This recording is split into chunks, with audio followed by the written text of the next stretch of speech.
주일날 시간에 느헤미야서를 살펴보고 있습니다. 하나님께서 이 부분을 살펴보기 원하는 마음을 주셨고요. 근데 저는 다른 생각을 가지고 이렇게 살펴보기 시작했는데 저의 생각과는 전혀 다르게 하나님은 이 시리즈를 살펴보면서 일의 신학을 보도나무 교회 가운데 좀 더 이렇게 구체적으로 세워가기 원하시는 것 같습니다. 첫째, 연합이 핵심입니다. 연합이 핵심입니다. 제가 오늘 설교를 준비하면서 이 느헤미야서 이전 설교들을 제목을 잠깐 보니까 영적 리더십에 대해 살펴봤잖아요, 그죠? 영적 리더십은 하나님의 방법을 따르는 리더십이죠. 한편 우리 모두가 리더로서 우리 삶 현장에서 또 일터에서 리더로서 주의 의지와 목적을 위해 살아가야 되는데 그 성격과 요소들을 살펴봤죠. 지난 시간에 비전을 어떻게 공유할 건가 살펴봤습니다. 근데 오늘 연합이 핵심이다. 이 모두가 다 연결되는 것 같아요. 아주 핵심적인 요소들이죠. 그것이 교회 내에서건 일터에서건 핵심적인 요소들입니다. 제목만 보아도 오늘 본문은 아까도 말씀드린 대로 이제 느헤미야를 통해서 예루살렘 성의 중건이 이제 실제로 시작된 것을 기록하고 있습니다. 근데 이 느헤미야 3장에서 볼 수 있는 핵심적인 교훈은 연합이 핵심이다라는 사실입니다. 하나님은 인간을 처음 창조하실 때부터 연합해서 살고 연합해서 일하도록 창조하셨습니다. 아멘. 그래서 창세기 2장 18절에 보면 여호와 하나님이 이르시되 사람이 혼자 사는 것이 좋지 아니하니 내가 그를 위하여 돕는 배필을 지으리라 하시니라. 이렇게 말씀하고 계시죠. 우리의 구원에서도 마찬가지입니다. 우리가 자주 말씀드립니다만은 우리의 신앙이 무엇이며 우리의 구원이 무엇인지 한마디로 잘 요약하고 있는 구절이 요한일서 1장 3절입니다. 이렇게 말하죠. 우리가 보고 들은 바를 너희에게도 전함은 너희로 우리와 사귐이 있게 하려 함이니 우리의 사귐은 아버지와 그의 아들 예수 그리스도와 더불어 누림이라. 그러니까 여기에 보면 우리의 구원을 우리의 신앙을 한마디로 하나님과의 사귐이라 이렇게 표현합니다. 그런데 또한 이 구절은 뭐라고 표현하고 있는가 하면 우리의 구원과 우리의 신앙은 하나님과의 사귐일 뿐만 아니라 우리와의 사귐이다 이렇게 말하고 있죠. 여기 우리의 신앙은 철저하게 교회 중심적인 신앙생활입니다. 생활입니다. 그래서 여기서도 우리의 신앙을 위해서도 핵심이 뭐냐? 연합입니다. 연합입니다. 사람이 살아갈 때 혼자서 살아갈 수 없듯이 우리의 신앙생활에 있어서도 혼자서 올바로 신앙생활을 할 수 없습니다. 케이프타운 서약, 오늘 이 부분은 이제 집중적으로 좀 살펴보려고 합니다. 케이프타운 서약. 오늘 본문에서는요, 벽돌을 쌓는 게 하나님의 일이었습니다. 무슨 말 이해하세요? 우리는 일반적으로 하나님의 일을 하면 전도하는 것, 교회에서 봉사하는 것, 주일학교에서 섬기는 것, 이런 부분들을 하나님의 일이라고 생각합니다. 당연히 하나님의 일입니다. 근데 하나님의 일은 그런 일만이 아닙니다. 오늘 본문에 나오는 하나님의 일은 벽돌을 쌓는 것이고요, 문틀을 만드는 것이었고요, 문고리를 만드는 것이었고요, 그래서 그 문고리에 맞춰서 벽돌을 쌓고 성을 쌓는 일이었습니다. 도시를 안전하게 보호하도록 성벽을 쌓는 것 하나님의 일이었습니다. 여기 오늘 본문에. 그래서 도시가 안정되게 산업이 유지되도록 하는 것 하나님의 일이었습니다. 우리가 영적 리더십에서 살펴보았듯이 요셉 시대에는 곡물 창고를 만드는 것 하나님의 일이었습니다. 그래서 우리는 하나님의 일을 교회 안의 일로만 제한해서는 전혀 성경이 말하는 바를 이해하지 못합니다. 여기에 일터사역이 나오는 거죠. 여기 일터사역이 나오는 거죠. 이 일들이 하나님의 일이었습니다. 그리고 하나님에게 소중한 일이었습니다. 그래서 말씀드린 대로 우리가 일터사역에 있어서 하나님을 더 배우고 하나님의 길을 배우고 따라가야 되는데, 오늘은 이 부분에서 전체적인 모습을 좀 배웠으면 좋겠다. 제가 일에 관한 전반적인 부분을 살펴볼 겁니다, 앞으로. 네, 오늘 그 부분을 살펴보면 좋겠다. 그래서 제가 가져온 게 뭐냐 하면 케이프타운 서약에 나온 진리와 일에 대한 부분입니다. 로잔대회가 제3차 로잔대회가 2010년 케이프타운에서 열렸습니다. 그때 이 일에 대한 이 부분이 집중적으로 이게 더 드러나기 시작했습니다. 로잔 언약을 발표하는 중에 입으로 세상을 섬기는, 그러니까 우리가 섬기는 세상을 위하여 케이프타운 행동 요령이다, 요청이다 이렇게 말하면서 하나하나 다뤄가면서 그 첫 번째가 뭐였냐면, 다원적이고 세계화된 세상 속에서 그리스도의 진리 증거하기, 어떻게 그리스도의 진리를 증거할 것인가, 이러면서 쭉 나열하는 중에 세 번째가 뭐에 대한 거였냐면 진리와 일터라는 부분이었습니다. 자, 진리와 일터. 성경은 인간의 노동에 관한 하나님의 진리를 창조 안에 나타난 하나님의 선하신 목적의 일부로 우리에게 제시한다. 그러니까 우리가 많은 사람들이 일은 인간이 타락한 후에 그 타락의 저주의 결과로 우리에게 주어진 것이라고 잘못 생각합니다. 앞으로 좀 더 구체적으로 살펴보겠지만, 그러나 하나님은 인간을 창조하실 때부터 일을 왜 창조하셨습니다. 거기 보시면, 그러니까 예를 들면 동산을 가꾸도록 한 예를 들면 하나님의 지속적인 창조에 동참하라고 하신 거죠. 인간의 타락을 통해서 일의 저주가 들어온 겁니다. 엉겅퀴가 나고 억압적인 노동 환경이 나오게 되고 하는 등. 그러나 일 자체가 하나님의 저주는 아닙니다. 하늘나라 가서도 일이 있을 겁니다. 자, 그런데 이 일의 신학에 대해서 가장 잘 보여주는 구절이 어디냐면 창세기 1장, 2장, 3장입니다. 이 부분. 제가 아까 말씀드렸는데 일의 신학 성경 주석 말씀드렸잖아요. 1권이 이제 모세 오경과 역사서를 다루고 있는데, 1권에 나오는 첫 번째 아까 말씀드린 이 1장이 이 부분을 아주 잘 다루고 있습니다. 정말 잘 다루고 있습니다. 그래서 나중에 또 기회 되는 데 살펴볼 겁니다. 그래서 성경은 인간 노동에 관한 하나님의 진리를 창조 안에 나타난 하나님의 선하신 목적의 일부로 우리에게 제시한다. 성경은 우리가 여러 소명들을 통해 하나님을 섬기듯이 우리의 노동 전체를 하나님을 섬기는 노동의 삶으로 제시한다.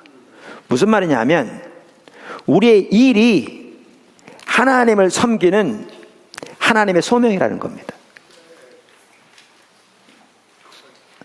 우리는 소명하면 일반적으로 목사가 되도록 소명을 받고 선교사가 되도록 소명을 받는 것만 생각합니다. 당연히 목사나 선교사 되기 위해 소명을 받아야 합니다. 성경의 관점에서 보면 그 부분만이 소명이 아니라 우리의 일 자체가 하나님을 섬기도록 우리를 부르신 하나님의 부르심이라는 겁니다. 소명이라는 겁니다. 이 내용은 그 내용입니다. 물론 여기에 일은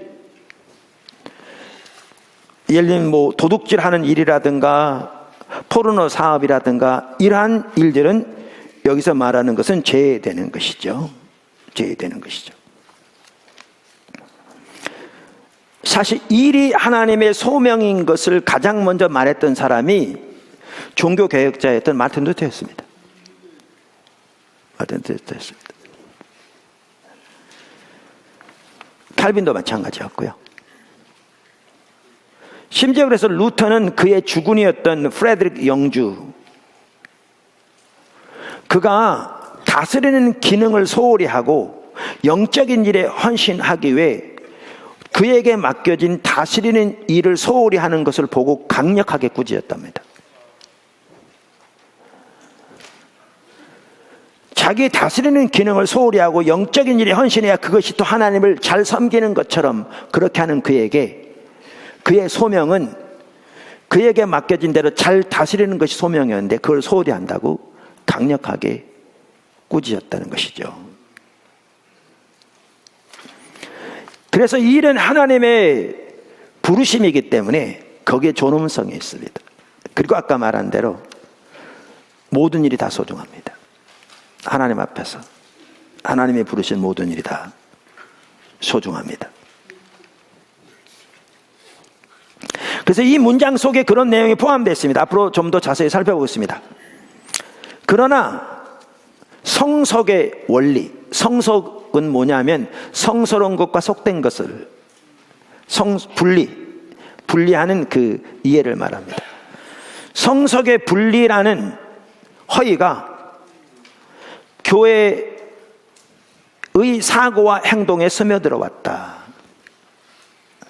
이러한 이분법은 종교적 활동은 하나님께 속해 있고 세상적 활동은 하나님께 속해 있지 않다고 우리에게 말한다.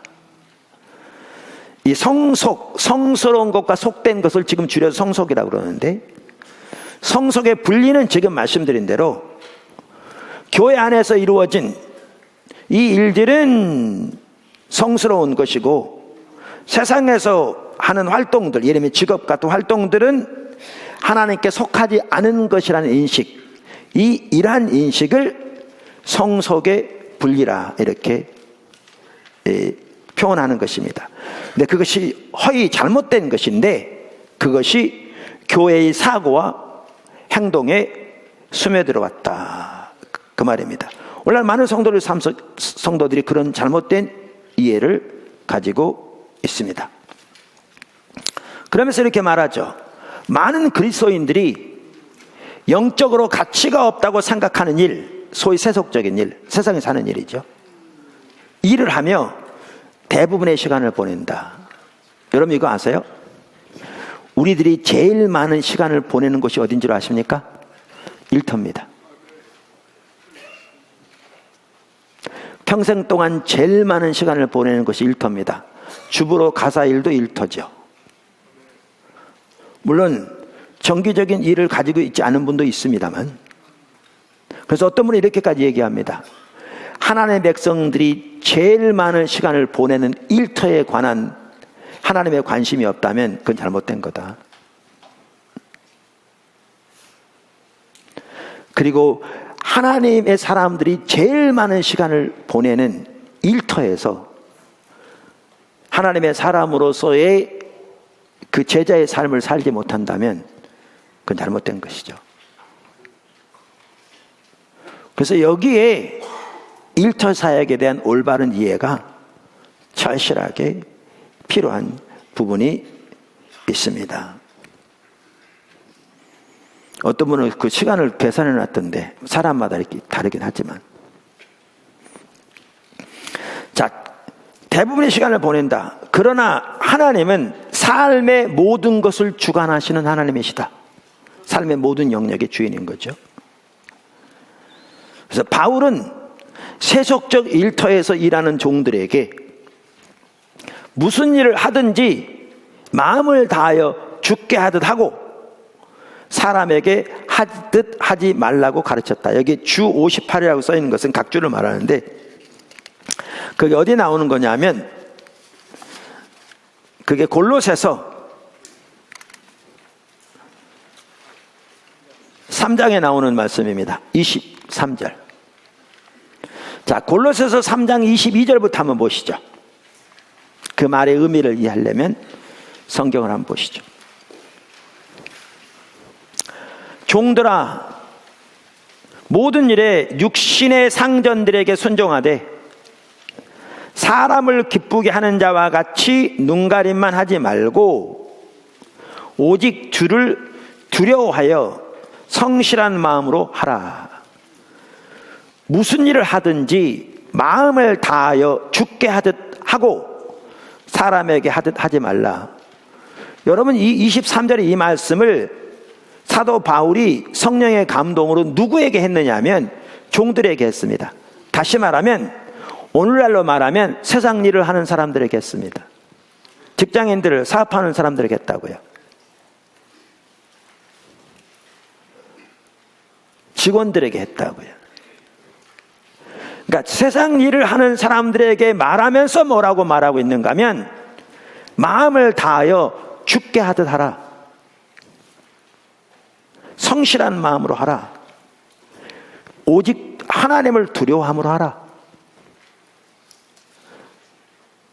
그러면서 24절에 보면 뭐라고 그러냐면 이는 기업의 상을 주께 받을 줄 아나니 너희는 주 그리스도를 섬기느니라.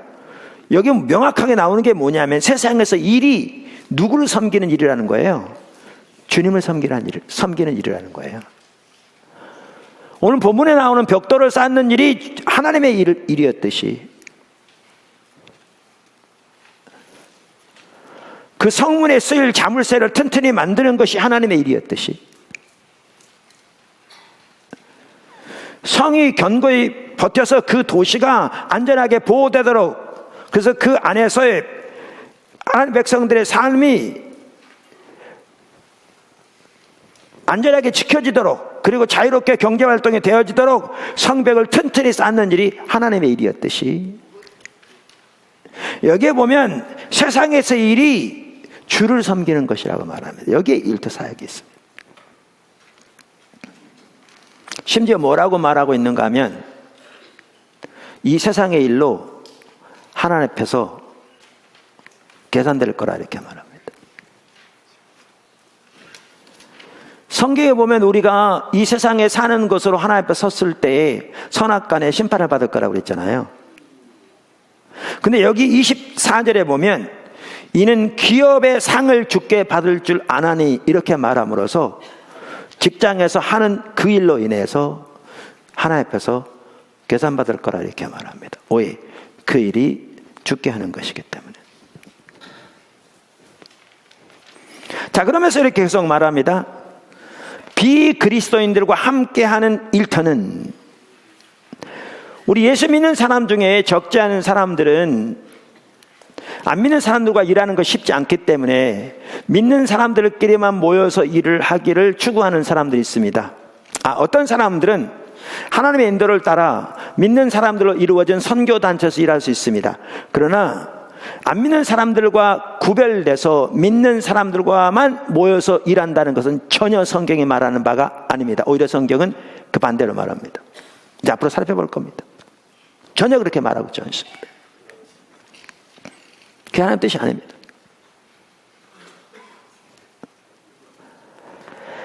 그래서 우리는 안 믿는 사람들과 비그리스도인들과 함께 일하게 되는데 그 일터는 중요한 장소라는 거죠. 뭐를 위한 중요한 장소라는 거예요? 복음 전도와 그 일터가 하나님의 나라의 관점으로 변화될 변혁을 초래할 수 있는 중요한 장소라는 거죠. 누굴 통해? 하나님의 사람들을 통해. 읽어보겠습니다. 비그리스도인들과 함께하는 일터는 복음 전도와 변혁을 초래할 중요한 장소임에도 불구하고 소수의 교회만이 그 기회를 포착하기 위해 신자들을 구비시키려는, 이 말은 equip, 무장시키려는 비전을 갖고 있다. 그러니까 이런 면에 관심을 가지고 성도들을 무장시키는 교회가 많지 않다 그 말이죠. 포도나무 교회도 그동안 그 부분에 대해서는 못해왔고요. 이제 이 부분을 집중적으로 이렇게 하나님이 우리를 인도해 가시는 이제 그 부분입니다. 그러면 계속 이렇게 말하죠. 우리는 그리스도의 주 대심 아래 삶의 모든 것을 드리지 못했던 것처럼, 그러니까 우리는 예수님은 우리의 주 되시는 삶을 살아야 되고, 예수님의 주권은, 주 되심은 우리의 모든 삶의 영역에서 이루어져야 되는데, 우리는 많은 경우에 모든 삶의 영역에서 예수님이 주 되신 삶을 살지 못한 경우가 많죠. 이제 그렇게 못했던 것처럼 그 한 부분이 또 뭐냐? 못했던 것처럼 일 자체가 갖는 성경적이고 본질적인 의미를 깨닫는 데 실패했다. 자, 이렇게 전반적인 것을 고백한 다음에 실천 강령으로서 이제 하나씩을 제시합니다. 여기에 보면 A, B, C, D 해가지고 그 부분을 살펴보겠습니다. A, 이러한 성속의 분리, 성속의 분리는 지금 설명했기 때문에 성속의 분리는 하나님의 선교를 위해 하나님의 모든 백성들을 동원하는 것을 방해하는 주요 장애물로, 우리는 전 세계 그리스도인들이 이러한 비성경적인 가정들을 거부하고 그 해로운 영향력에 저항할 것을 촉구한다. 이해되시죠? 이 성속의 분리라는 잘못된 개념 때문에 하나님의 선교를 위해 모든 성도들이 동원돼야 되는데 이것이 방해되고 저해됐다 그 말이죠. 그래서 전 세계 모든 기독교인들은 이 비성경적인 가정들을 거부하고 그 해로운 영향들을 철저하게 저항해야 한다 그 말입니다. 할렐루야. 자, 그러면서 이제 그와 관련해서 나오는 하나의 그 설명이, 우리는 사역과, 그러니까 어떤 사역이죠?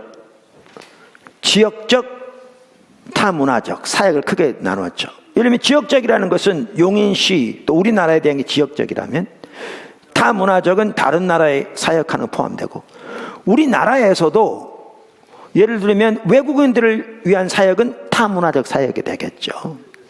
자, 그래서 우리는 지역적 혹은 타문화적 사역과 선교를 그리스도의 몸의 적은 부분을 차지하는 전임 사역자들과 선교사들의 사역으로 간주하려는 경향을 거부한다. 이 성속의 분리해서 나오는 것 중에 하나가 뭐냐면 그런 거죠. 그것이 지역적인 사역이건 타문화적인 사역이건 이걸 누가 감당하는 거라는 인식이 있냐면, 교회에서 월급을 받는, 사례비를 받는, 때로는 자비랑을 할지라도 전문적인 사역자들에 의해서 이루어진 거라고 보는 거죠. 자, 두 번째 내용은 이런 내용입니다. 우리는 모든 신자들이, 여기에 중요한 말은 모든이라는 단어입니다. 그러니까 모든 신자들이 일상사역과 선교를 하나님이 불러 세우신 모든 일터로 받아들이며 이를 확증하도록 촉구한다. 자, 여기 보시면 모든 신자들은 하나님이 부르신 소명을, 하나님 소명을 어디로 보는 겁니까? 모든 일터로 보는 거죠. 모든 일터가 하나님이 각 성도를 부르신 소명의 자리라는 거죠. 무엇을 위해서? 일상 사역과 선교를 위해서. 이해하십니까? 이렇게 이해한다면 우리는 일체로 완전히 다른 관점에서 이해합니다. 그러면서 이렇게 말합니다. 우리는 목회자들과 교회 지도자들이 성도들의 삶의 모든 영역에서 봉사를 위해, 사역을 위해 그들을 구비시키며 그들을 무장시키며 그러한 사역에서 사람들을 도울 것을 요청한다. 그러면 사역이, 그들의 사역이 어떤 사역이냐? 공동체와 일터에서의 사역이라. 이 말은 무슨 말이냐? 이 말입니다. 이 배후에는 어떤 배경이 깔려 있냐면요, 에베소서 4장 11절부터의 배경이 깔려 있습니다. 그러니까 조그만 성경을 아는 분들은 이 내용을 잘 압니다. 거기에 보면 하나님께서 일꾼들을 세우시는데 어떤 목적으로 세우셨는가 그게 잘 나와 있습니다. 일부에서 오중사역이라고 하기도 하고 그러는데, 한번 보시죠. 에베소 4장 11절에서 13절. 그가 어떤 사람은 사도로, 어떤 사람은 선지자로, 어떤 사람은 복음 전하는 자로, 어떤 사람은 목사와 교사로 삼으셨으니 이는 성도를 온전케 하며, 그러니까 하나님께서 이렇게 일꾼들을 세우셨다 그 말입니다. 누가 세우셨어요? 하나님이, 다른 말하면 예수님이 세우셨어요. 그러면 아까 나눈 대로 너무나 많은 사람들 잘못 생각하기를 하나님이 세우신 일꾼들이 이제 하나님 나라의 사역, 선교 일도 하고 여러 가지 이런 사역을 하는 것이고, 성도들은 돈 벌어서 그것을 서포트하는 것으로 이해하는데 전혀 잘못된 이해이죠. 여기에 보면 그럼 하나님이 이런 일꾼들을 세우셨는데 뭘 위해 세우셨는가? 성도들을 무장시키기 위해 세우셨다는 거죠. 이는 성도들을 온전하게 하며, 이 말은 무장시키며, equip한다 그 말이죠. 무장시키며. 그러니까 하나님께서 일꾼들을 세우신 목적은 성도들을 무장시키기 위한 겁니다. 그래서 봉사일을 하게 하며, 이게 사역인 거죠. 그들로 하여금 봉사일, 즉 사역을 하게 하며, 사역, 무장시켜서. 그래서 그리스도의 몸을 세우려 하심이라. 우리가 다 하나님의 아들을 아는 것과 믿는 것, 하나님을 믿는 것과 하나님의 아들을 믿는 것과 아는 일이 하나가 되어 온전한 사람을 이루어 그리스도의 장성한 분량이 충만한 데까지 이르리니. 자, 이 부분은 과거에도 다 기본적으로 성경을 조금만 알면 아는 내용들입니다. 근데 일반적으로 우리는 여기서 어떻게 이해해 왔냐면, 성도들을 무장시켜서 그들로 하여금 사역의 일, 봉사의 일을 하게 하되, 여기서 이 봉사의 일을 어떤 일로만 주로 이해했냐면 교회 내에서 일로만 이해한 거죠. 이 무장을 주일학교 교사로 섬기는데, 찬양팀으로 섬기는데, 오이코스 리더로 섬기는데, 이웃을 전도하는데, 이렇게만 이해한 거죠. 근데 여기에 무장시켜야 할 범위를 광범위하게 더 보게 된 게 뭐냐면, 다시 거기를 보시면 이런 내용입니다. 여기 보면 이런 내용입니다. 그러니까 모든 신자들이 일상 사역과 선교를 위해서 하나님이 불러 세우신 그 모든 일터를 그 선교지로 받아들이는 거죠. 소명의 자리로. 자, 그렇게 되면 교회 목회자들과 교회 지도자들은 이제 그 성도들을 사역을 위해, 봉사의 일을 위해 그들을 무장시키며, 구비시킨다 무장시킨단 말이에요. 무장시키며 그들을 돕되 어떤 영역에서 그들을 도와야 되는가? 그들로 하여금 공동체, 교회에서의 사역뿐만 아니라 일터에서의 사역을 위해 그들을 무장시켜야 한다 그 말입니다. 이 말이 그 말입니다. 교회에서의 사역뿐만 아니라 일터에서의 사역을 위해 그들을 무장시켜야 한다. 그렇게 함으로써 그 성도들 하여금 성도들 삶의 모든 영역에서 사역으로 나아갈 수 있도록 해야 한다. 이 내용이 그 내용입니다. 그래서 그렇게 도울 것을 요청한다, 이렇게 말했고요. 그 다음 세 번째가 뭐냐? 세 번째가, 우리는 삶 전체의 제자도 안에서 하나님의 모든 백성들을 집중적으로 훈련시키도록 노력한다. 그러니까 사실 그렇습니다. 모든 성도들로 하여금 예수님의 제자가 되도록 전 성도의 제자화는 예수님께서 명하신 대이임령입니다. 지상명령이에요. 이건 모두가 다 아는 내용입니다. 예수님께서 승천하시기 직전에 가룟 유다를 제외한 11 제자들에게 명령하시기를, 너희는 모든 족속으로 제자를 삼아 아버지와 아들과 성령의 이름으로 침례를 주고, 이 말은 예수 믿도록 저들을 인도하고, 그 말이죠. 내가 너희에게 분부한 모든 것을 저들에게 가르쳐서 저들로 지키게 하라, 이렇게 명령하셨습니다. 다시 말하면 예수님이 11 제자들을 가르쳐서 양육해서 세운 것처럼 그들이 가서 모든 예수 믿는 사람들로 하여금 11 제자처럼, 예수님의 11 제자 사도들처럼, 가룟 유다처럼 그렇게 주님의 말씀을 배우고 살고 자라나도록 이렇게 명령하셨습니다. 이 대이임령이 예수님의 지상명령입니다. 이게 그래서 우리는 그것을 전교인 사역자화라고 그러죠. 근데 오늘날의 교회는 예수님의 지상 명령이 거의 사라졌습니다. 왜냐하면 한 사람에 더 사람들을 많이 끌어모으려는 숫자적인 성장에 초점이 있는 나머지 하나님의 백성들을 예수님의 명령하신 대로 제자로 삼는데 거의 관심조차 없어져 버렸습니다. 그러니까 설교만 하더라도 너무나 비상적이고 그저 사람들의 감정에 호소하는 그런 경우가 너무나 많습니다. 예수님의 지상명령, The Great Commission, 교회 안에서 사라져버렸죠. 근데 이 지금 로잔 이 언약이 말하는 것처럼, 그러니까 서약이 말한 것처럼 우리는 삶 전체의 제자도 안에서 하나님의 모든 백성들을 집중적으로 훈련시키도록 노력한다. 이게 예수님의 지상명령이에요. 그런데 누구를? 모든 성도들을 그렇게 훈련시켜야 한다는 거예요. 근데 모든 성도들을 그렇게 훈련시키되 어느 영역에서? 삶의 전체 영역에서. 이게 예수님 지상명령입니다. 이게 포도나무 교회가 추구하는 바입니다. 근데 이것은 포도나무가 추구한 게 아니라 성령이 명령하는 바입니다. 성경이 명령하는 바입니다. 예수님이 명령하신 내용이에요. 자, 그런데 이제 그러면 그게 뭐가 포함되는가? 당연히 일터가 포함되죠. 그래서 이렇게 말합니다.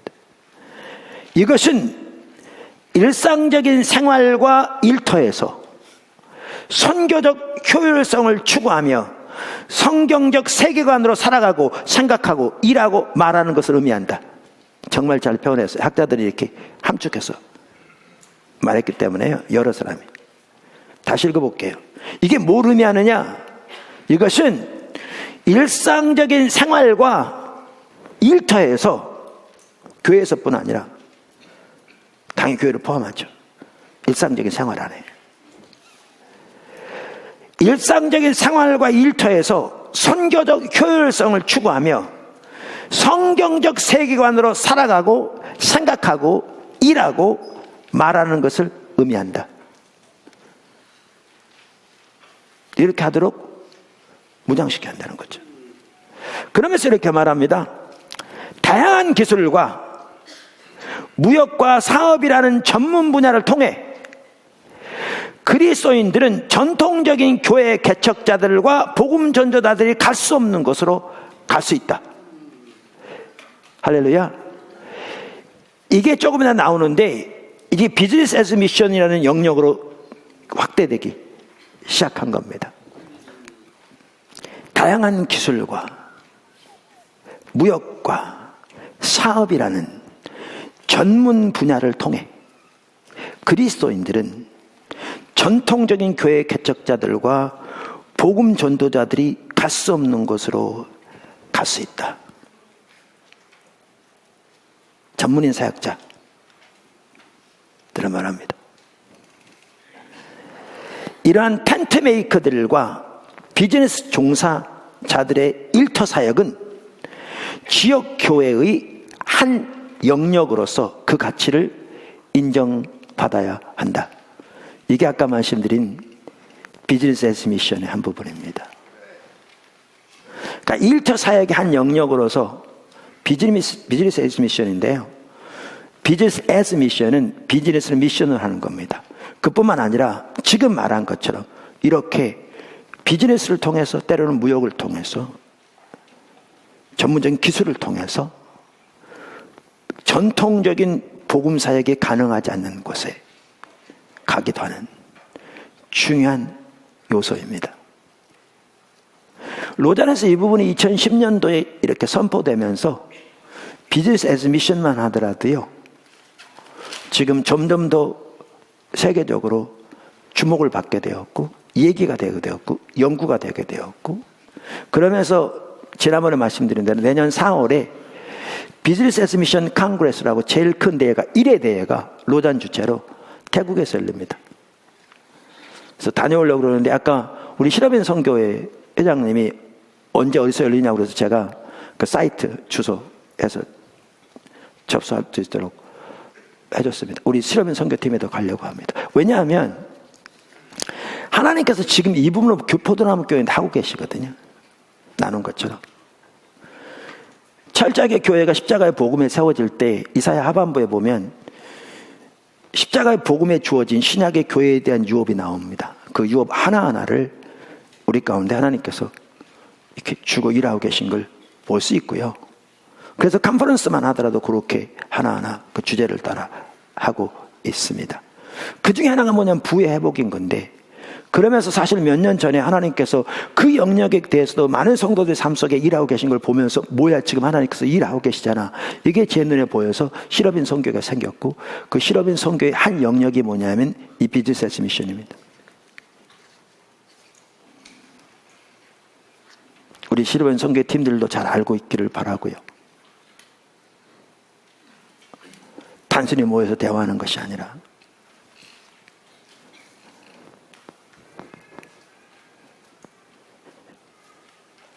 자, 그러면서 이제 D 이렇게 얘기합니다.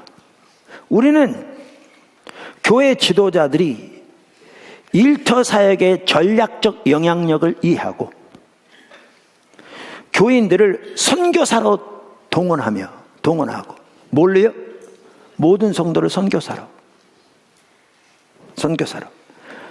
동원하고 구비하여 무장시켜서, 그럼 어디에서 선교사가 되는 겁니까?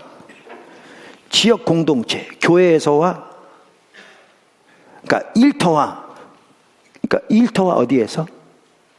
하나님 보내신 열방에서. 뭐를 통해? 이를 통해.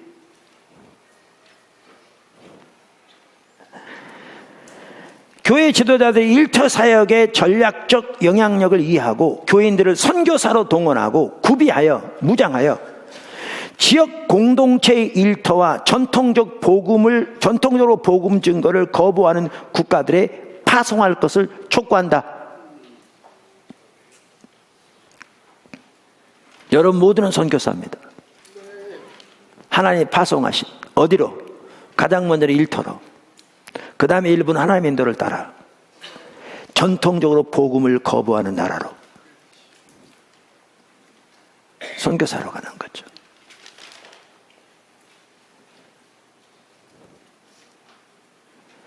그 다음에 마지막으로 우리는 선교 지도자들이 텐트 메이커들을 세계적 선교 전략 안에 통합할 것을 촉구한다. 이 부분이 뭐냐면 선교 사역에서의 비즈니스 미션입니다. 제가 언젠가 나눴는데요, 미 남침례 교단하면 미국에서 개신교 교단 중에 제일 큰 교단이거든요. 세계에 나가 있는 선교사만 하더라도 4,500명, 지금 좀 줄긴 했는데 됩니다. 그런 교단인데도요, 몇 년 전부터 선교 전략의 핵심을 뭘로 바꾼 줄 아십니까? 비즈니스 애스 미션을 바꿨습니다. 그게 지금 이 요얘기입니다. 이 2010년 케이프타운에 있었던 이 선언문의 요 얘기입니다. 마지막 부분. 우리는 선교 지도자들이 텐트 메이커들을 세계적 선교 전략 안에 통합할 것을 촉구한다. 이 얘기입니다.